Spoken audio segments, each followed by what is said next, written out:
أعوذ بالله من الشيطان الرجيم بسم الله الرحمن الرحيم Assalamualaikum warahmatullahi wabarakatuh. Kita berjumpa lagi dengan Bapak. Pada kesempatan kali ini Bapak akan menjelaskan materi tentang pertumbuhan dan perkembangan pada hewan. Setelah kalian kemarin menyimak terkait dengan pengertian pertumbuhan dan perkembangan pada makhluk hidup, dan juga kalian kemarin sudah mempelajari video pembelajaran tentang pertumbuhan dan perkembangan pada tumbuhan, maka pada kesempatan kali ini kalian bisa lebih fokus lagi memperhatikan penjelasan Bapak bagaimana hal-hal yang terkait dengan pertumbuhan dan perkembangan pada hewan. Tidak begitu berbeda dengan pertumbuhan dan perkembangan pada tumbuhan, faktor-faktor yang mempengaruhinya, di mana faktor-faktor yang mempengaruhi pertumbuhan dan perkembangan pada hewan juga itu ada dua kelompok faktor. Yang pertama adalah faktor internal dan faktor eksternal, sama seperti pada tumbuhan. Di mana faktor internal dipengaruhi oleh faktor genetis, itu sifat yang diwariskan oleh induknya pada anaknya. Yang kedua juga faktor fisiologis atau hormon. Kalau pada manusia mungkin juga ada faktor psikisnya, tambahannya.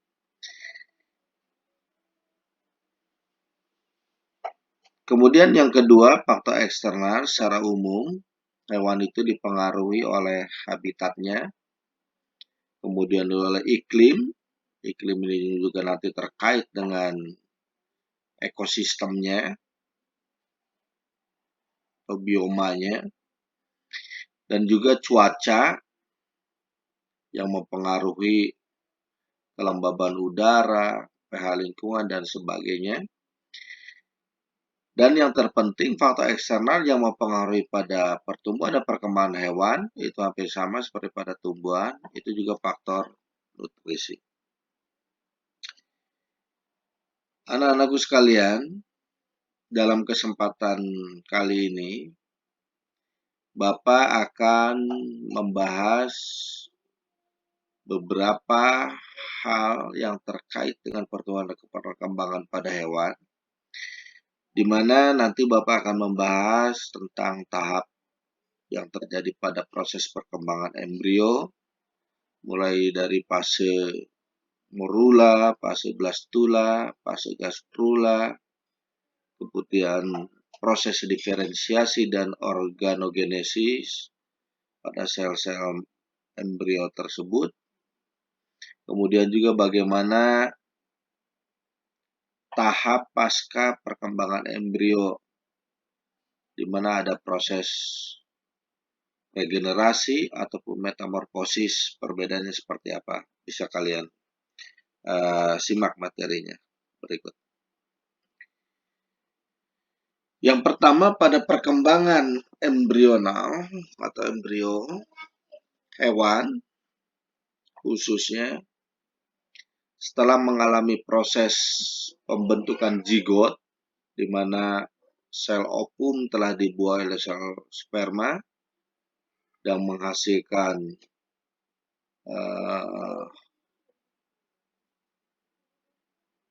campuran genetik sebagian dari induk jantan dan induk betinanya, maka zigot itu akan berkembang memasuki fase morula. Bisa kalian lihat di sini, pada proses pembelahan sel pada fase morula, ini dia mengalami pembelahan ganda. Yang awalnya satu sel, kemudian berubah menjadi dua sel ini masing-masing juga membelah lagi, membentuk 4 sel, masing-masing 4 sel ini membelah lagi membentuk 8 sel.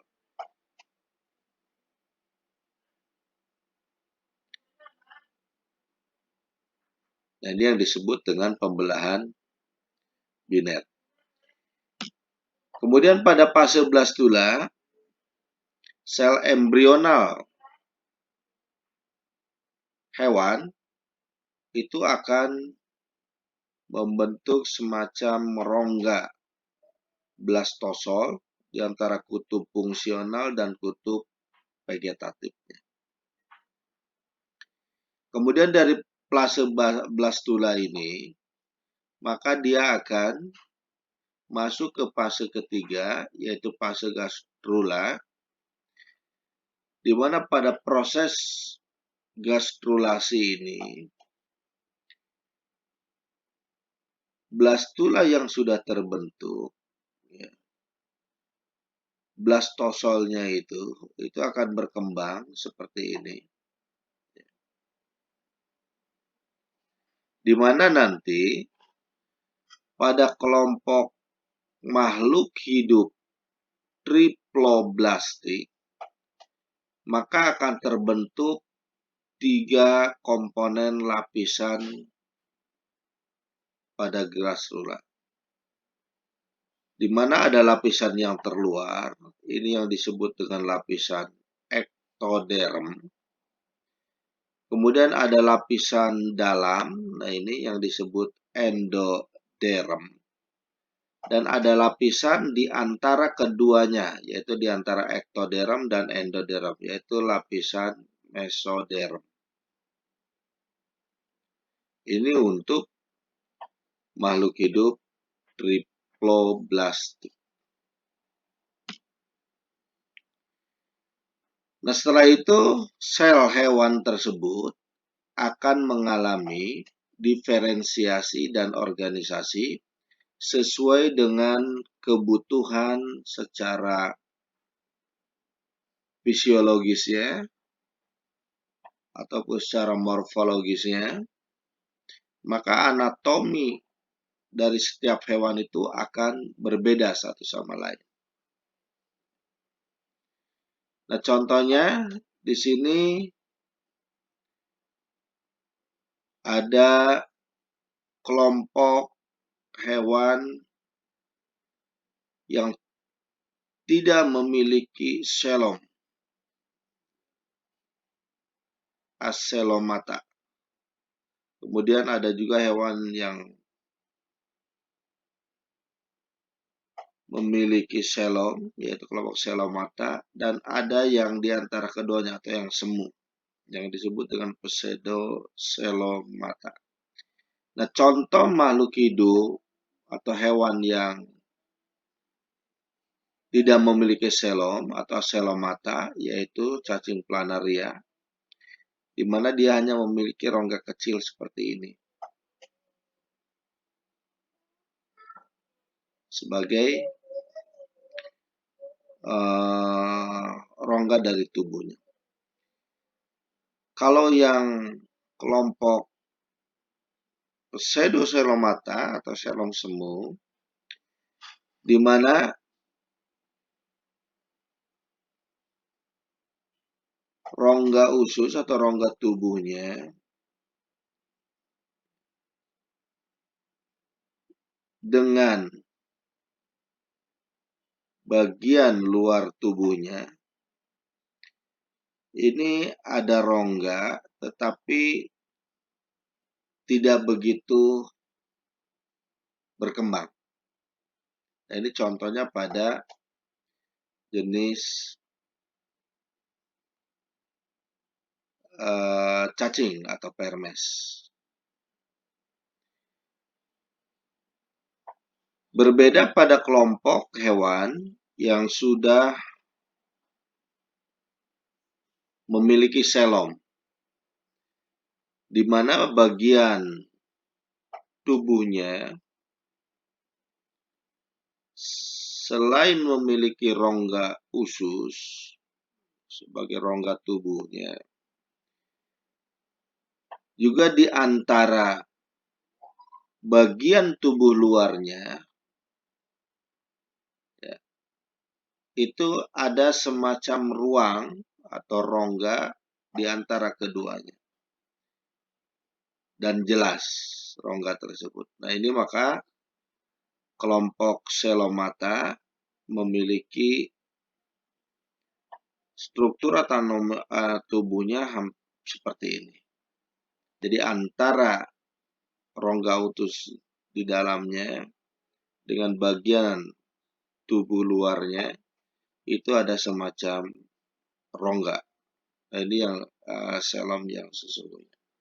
Makanya masuk ke dalam kelompok selomata.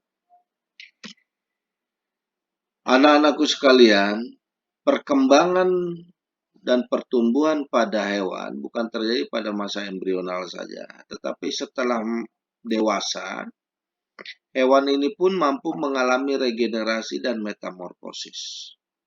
Contohnya regenerasi yang terjadi pada cacing planaria ketika kepalanya dibelah atau dipotong, dibuang, maka dia akan berkembang menjadi individu planaria baru. Dan regenerasi pada planaria ini sudah pada tingkat regenerasi individu. Tetapi ada juga regenerasi tingkat organ, contohnya misalkan pada cicak. Ketika organ ekornya lepas, maka dia akan tumbuh kembali ekor berikutnya. Kalau pada manusia, tingkat regenerasinya itu hanya pada tingkat sel atau jaringan. Contohnya misalkan ketika kita luka, maka jaringan kulit kita akan tumbuh dan menutup kembali luka tersebut sehingga kulit menjadi sehat kembali atau normal kembali. Nah, selain regenerasi pada makhluk, pada hewan dewasa, maka hewan tersebut pun selain mampu mengalami regenerasi, mampu mengalami metamorfosis, contohnya pada kelompok serangga. Di mana beberapa serangga seperti kupu-kupu, belalang, dan yang lainnya itu mengalami perubahan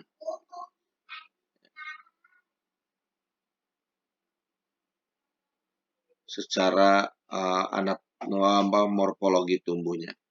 Seperti pada katak, katak juga mengalami metamorfosis. Dan metamorfosis pada hewan itu ada yang sempurna dan ada yang tidak sempurna. Yang sempurna contohnya misalkan pada kupu-kupu. Yang tidak sempurna contohnya misalkan pada belalang. Nah, ini contoh metamorfosis serangga, bisa kalian lihat ya seperti ini. Kupu-kupu, nah ini belalang, kumbang. Nah, ini pada katak yang awalnya beludru, habitatnya juga di air, kemudian bisa di darat dari air. Ya, ekornya juga mulai menghilang. Demikianlah yang bisa Bapak jelaskan. Silakan kalian catat penjelasan Bapak di buku catat kalian. Nanti Bapak periksa catatannya dan tugas-tugasnya pada pertemuan berikutnya. Terima kasih. Salam biologi. Tetap belajar di rumah. Jaga kesehatan dan keselamatan diri kalian. Jika terpaksa keluar rumah, lakukan protokol kesehatan COVID-19 dengan menggunakan masker penutup hidung dan mulut, cuci tangan, pakai antiseptik atau hand sanitizer, dan sterilkan ruangan terbuka dengan disinfektan. Wassalamualaikum warahmatullahi wabarakatuh. Alhamdulillahirabbil alamin.